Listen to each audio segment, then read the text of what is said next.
Hi everyone, Jamie Humphries here for Six String Alliance, and today we're taking a look at the Carl Martin Plexi Ranger pedal.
So, today we're taking a look at the Carl Martin Plexi Ranger pedal. Now, before we get into the video, you might notice at the front end of the video, it says contains paid promotion. I'm not getting paid for this video. I've struck up a relationship with the guys at Carl Martin. I really like their stuff.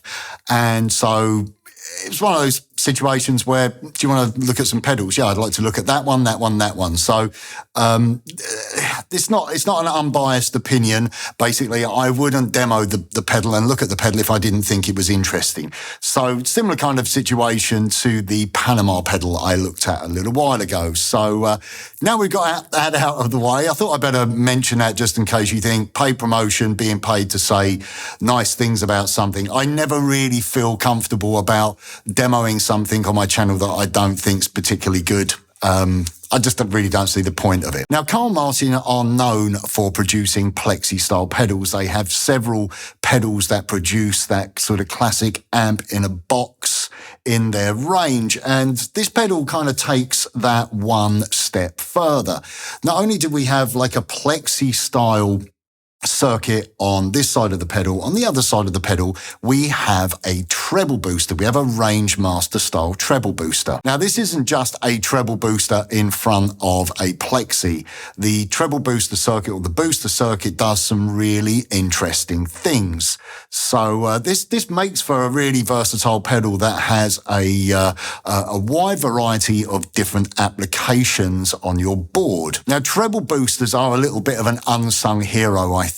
I love treble boosters, and I was first introduced to using treble boosters when I joined the We Will Rock You show as one of the guitar players in 2006 and was using the Fryer treble boosters. And it was at that point I completely fell in love with the idea of using them. So much so I have, I think, something like 8 or 9 different treble boosters in my collection. We were using the Brian May Fryer. I think we were using it was the touring one that we were using.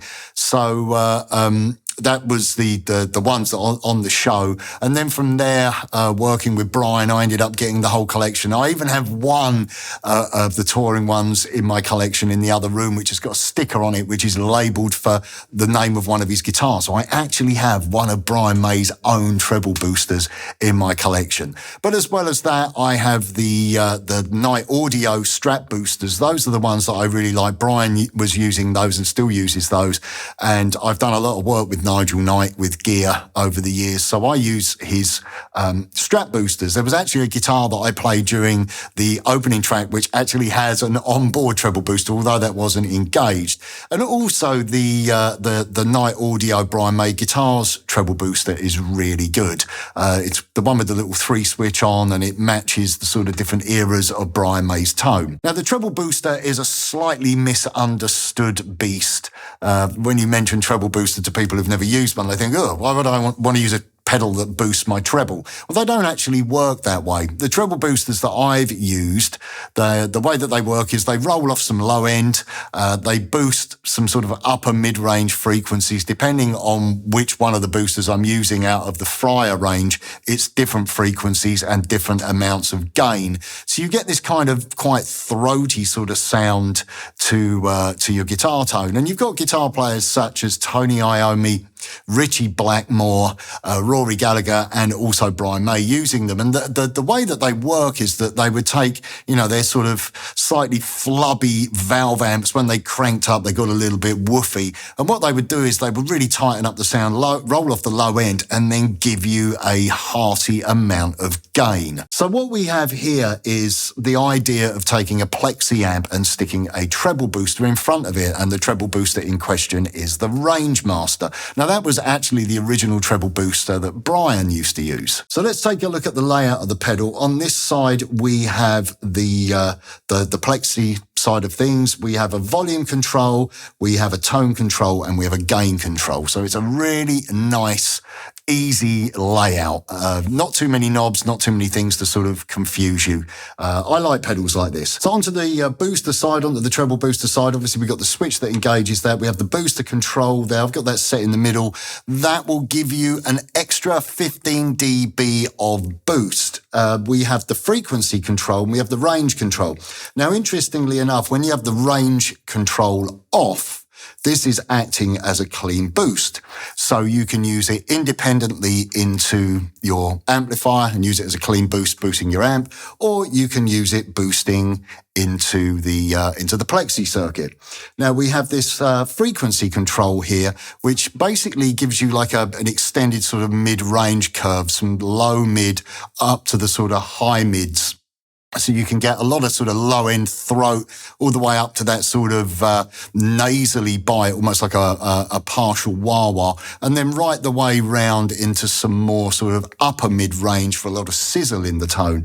And then we have this control here, the range control, which basically is boosting that frequency, and that's another 15 dB of boost. You can either use the treble booster again into your amplifier, or you can use it boosting into the Plexi. And of course, you can obviously use the Plexi on its own into your amp. So there's quite a few different options there. We've got Plexi, we've got clean boost, we've got clean boost pushing your amp, we've got clean boost pushing the Plexi, and we've got treble booster, which is pushing your amp, or we've got treble booster pushing the Plexi. So as you can see, this relatively straightforward and simplistic looking pedal has quite a few sort of tonal options and tricks up its sleeve. Now that's not all. We have this low cut control.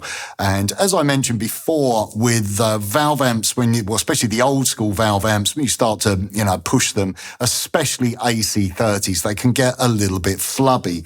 And the same thing here, if you're using the clean boost, that can also get a bit flubby, especially if you're pushing into a sort of pushed amplifier. I'm using my Mesa Mini Rec today. I'm completely clean on the amp for a change. Normally, I like to use the pushed mode on the front of the Mini Rec. But again, there, when you start to use a booster, you start to get a lot of sort of low-end flub. So you've got, in the middle, there's no low cut. If I push it up, you've got a bit of low cut. And if you push it down, you've got even more low cut. So that's a really nice feature, as it will tighten up the low end of your tone and, keep your guitar in the correct frequency so that everyone can hear you. I guess it's a little bit like, I think it was called the dampening control on the Panama pedal that I demoed. I really like that, that idea that you can get your sound and then just dialing in that control where it will clean up the low end. It's a similar sort of thing with the Plexi Ranger. Okay, so as I mentioned, I'm going into the Mini Rec. I'm using cab clone Tone IR using a Mesa 4x12. And today's guitar of choice is my shiny new Music Man Axis BFR Double Trouble. We're going to be looking at this guitar very soon, planning something a little bit special, a bit of a history of the Axis, as well as demoing this guitar and talking about this guitar. But that's for another time. So let's have a listen before we kick things off. Let's just have a listen to my clean tone.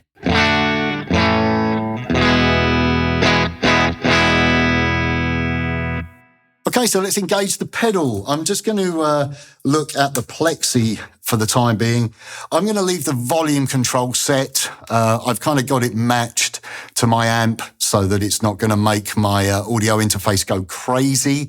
And it's a good kind of balance level when I'm turning the pedal on. So the everything's kind of halfway. I'm going to start off by dropping the gain control down. Let's just make sure that the low cut is in the middle. So let's have a listen.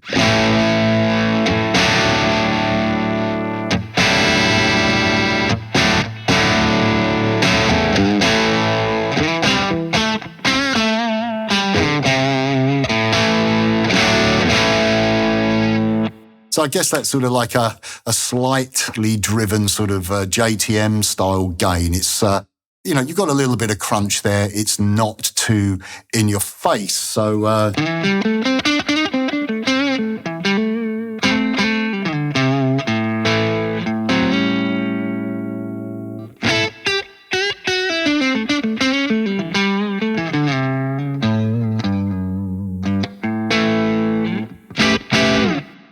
back onto the bridge pickup, let's start to push the gain up. All of a sudden, the pedal really starts to come to life. You know, you can go from that sort of old school Plexi tone all the way up to more modern sort of hot-rodded Plexi sound.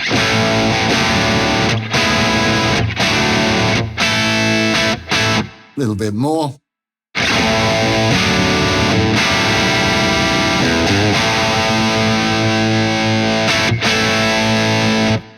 So now let's push the gain control up even more. We're starting to get into that hot-rodded Plexi territory now with the gain structure.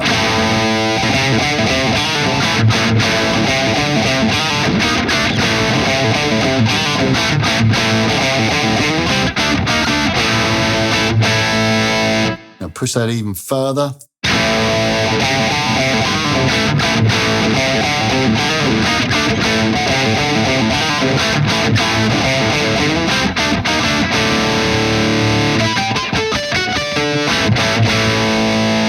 That's a cool sound. They've just got a great sound about them, the Carl Martin Plexi pedals. It's a very organic sound. Even if I have the gain sort of just pushed past the halfway mark,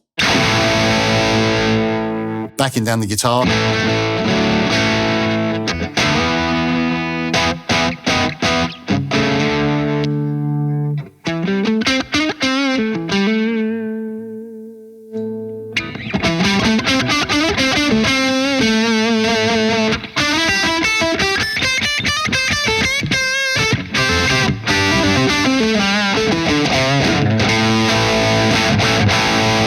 Really dynamic pedal in terms of the way that it cleans up. So let's have a little experiment. Let's have a listen to the range of the tone control. So all the way down.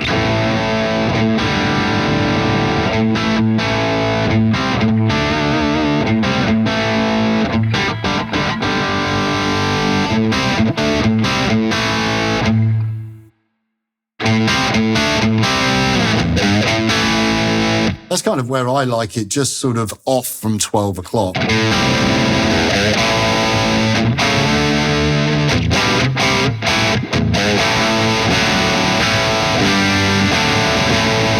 You start getting a little bit brighter there. I guess you're sort of getting into sort of Richie Blackmore territory there.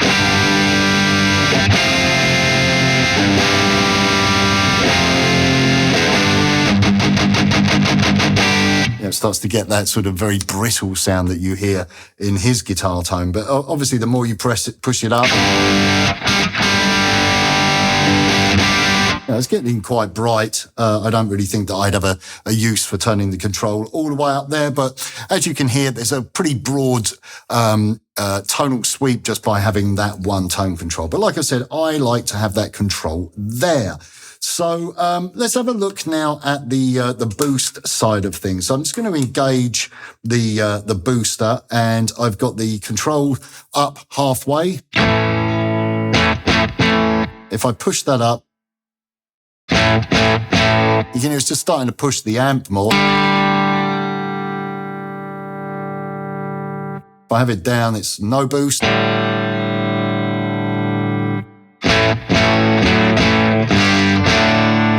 So you can hear that it sort of starts to bring in like a little bit of more low end where it's pushing the clean channel of the Mesa. But if I now flick that control, it's really obvious, I think, when you just have the clean boost into the front of the amp. You can hear that sort of boop, boop, boop sound of the low end, but if I switch it,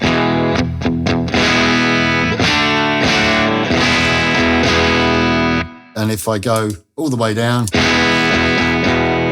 compare it back, you can hear that it really has tightened up the low end of the booster. So that's just the clean booster, because it's probably not really doing that much because my amp is completely clean. I haven't got my amp set to have a little bit of grit in the sound. So now let's go back to the Plexi. I'm going to kick in the low cut, and I've got the gain about 9 o'clock. So let's have a listen now to the clean boost. I've also, like I said, just cutting off the low end a little bit, starting to shelve that so it doesn't get too woofy.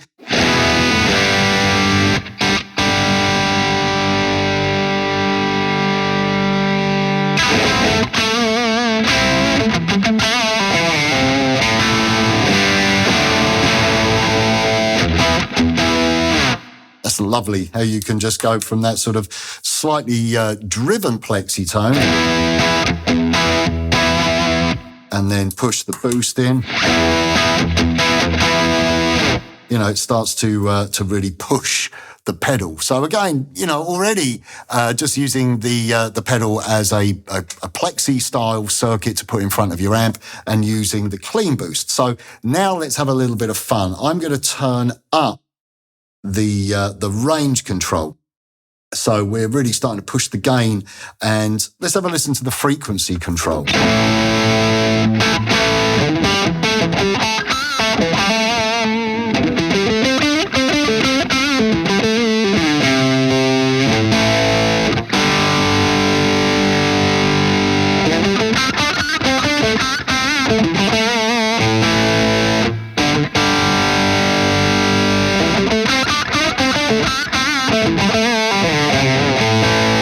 You can hear I'm starting to push I'm boosting in in different frequencies as we go. The further around we get, the more into the upper mid-range frequency we get with our boost.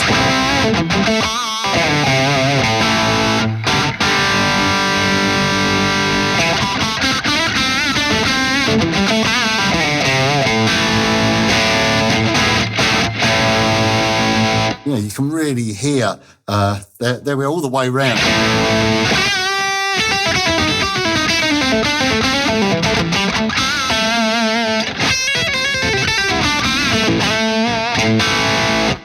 Drop it down. I kind of liked it around about here.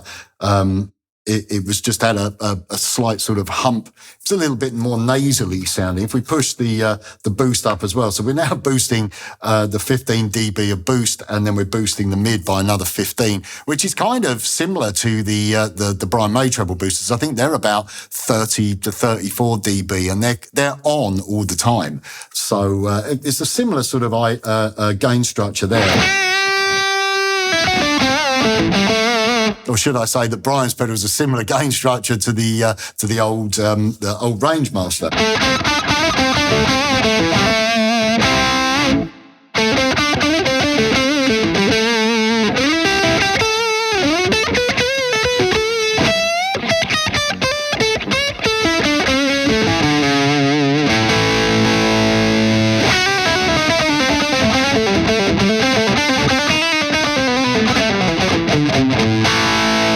I'm just noodling. I always hate this bit of the videos, by the way, I have to say. I always sit here, what do I play? What do I play? So there you have it. I think that's pretty cool.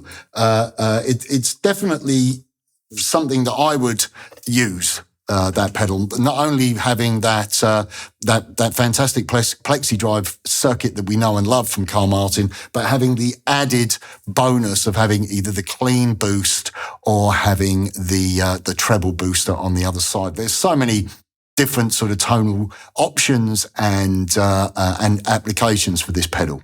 Okay, so as if by magic, I have changed guitar. Yes, I used two guitars during the intro piece. I used the BFR axis and I used this axis. What is this axis?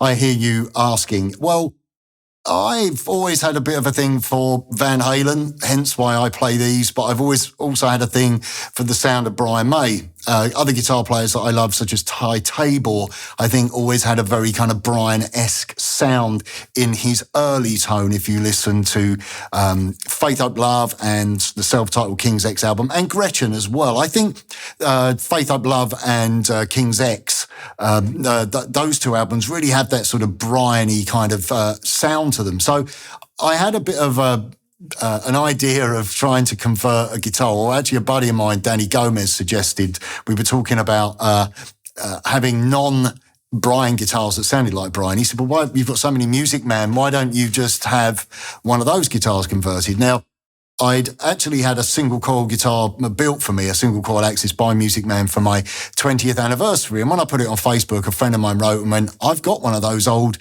Axis guitars that you were talking about, because I used to have one and then I had to give it back, and it's a long story. That's for a video.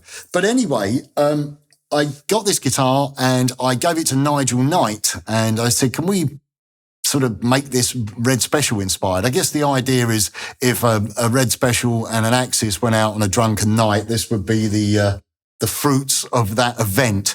Now, in terms of the guitar itself, it has lots of different options on it. You'll notice it's got the 5 switches, so it's Brian May switching inspired. The scratch plate sort of references the Red Special. Even the pickups are the same distance from the bridge as the Red Special. That's why the neck is moved forward slightly. And in terms of the pickups, Damasio very kindly wound me a set of the old Brian Harold May pickups, which they had on the Guild. So I've got a set of those on my Guild, and they go for absolutely ridiculous amounts of money. So they wound me a set. Now, the other cool thing about this guitar is that it's got either series or parallel wiring. So if I have everything pulled up, now it's just like a regular sort of single coil Strat style guitar. So I'm using the bridge and middle.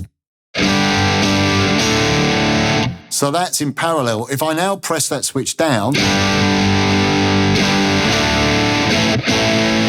it's now in series at the same as the Red Special. I won't press that one down because I actually have a treble booster, a Knight Audio treble booster installed in this guitar. Nigel made the treble boosters for the Guyton Travel guitar, which are a really tiny treble booster, and so that's installed in this. So the idea is that I can have everything up and have a kind of 3 single coil style Music Man and push everything down and have a Brian May guitar. Got that out of the way. So now I thought it would be kind of fun to just play this guitar to get not some Brian tones, because we're using a 4x12 IR and we're using a Plexi, but just sort of get some of those pickup options. At the moment, I've got the Plexi side of things sort of set about half. And I've got the low cut in. So now if we turn on the boost,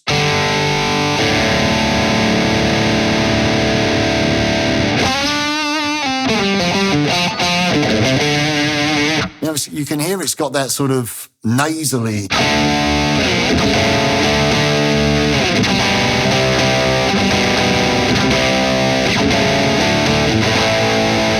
Now, I'm not suggesting here that I've made a Brian May sound. I haven't, but it's got that characteristic about it. The other really cool thing was in the demo track, when I had the gain really pushed up, I played like a little melodic phrase in the middle section, and I was harmonizing that. Afterwards, I recorded the harmonies to go along with that part that I came up with while I was filming.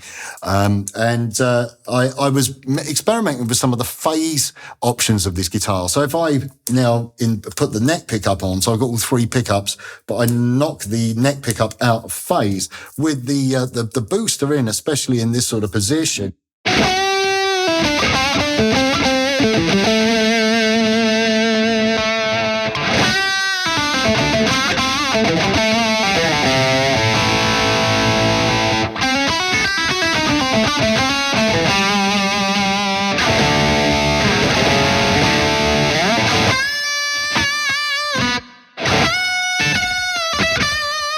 You can hear it's got that sort of squawk to the sound. If I take out the bridge pickup, I'm going to knock the middle pickup out of phase now instead. You know, that's the Bohemian Rhapsody setting. Again, I'm not suggesting at all this sounds anything like Brian. I'm just having a bit of fun with the pickup configuration and the treble booster.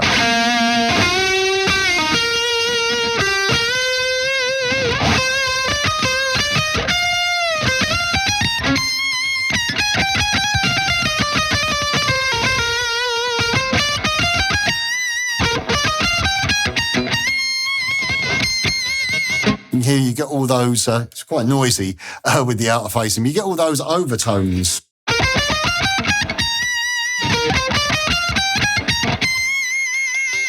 Yeah, it really starts to squeal. So I was, kind of keen to see how this pedal would work in that way. Like I said, I'm using the wrong amp in terms of, I'm using my mini rec and I'm using a 4x12 IR and I'm going into a Plexi pedal. But, I guess if you were using in some kind of situation in a gig, you could disengage that side of things and just use the Ranger Master. If maybe you have like a Helix or something like that, where you've got a Vox style amp in there. Maybe your cover band set goes from playing Deep Purple to Queen to Black Sabbath. So this pedal is going to give you a lot of options when it comes to using it in a live situation. So just to give you my thoughts on it, I think this is a really versatile pedal. Like I said, I hate the kind of noodling around parts of demos. I normally like the track to do the talking, so hopefully you enjoyed my intro track. It was meant to be sort of slightly 70s rock inspired, but then went a bit all weird and a little bit metal. I guess it was like a 70s heavy metal style thing, just trying to get some of the spirit of that, hot rodded Plexi with the booster, the treble booster in the front of it. So this pedal for me is something that I will use. I do a lot of studio jobs outside of my YouTube stuff. The studio is in constant use, being rented and used for jobs. And this is a type of pedal that really captures a certain era and beyond, should I say. I can do 70s rock with it. I can do classic 70s rock and classic metal, all the way up to your sort of Van Halen inspired hot rodded Marshalls to your AC/DC stuff. So there are lots of possibilities, tonal possibilities for using this pedal. Anyway, that's it for me. I hope you've enjoyed this demo, and if you don't already, please subscribe, and I'll see you here very soon. Bye for now.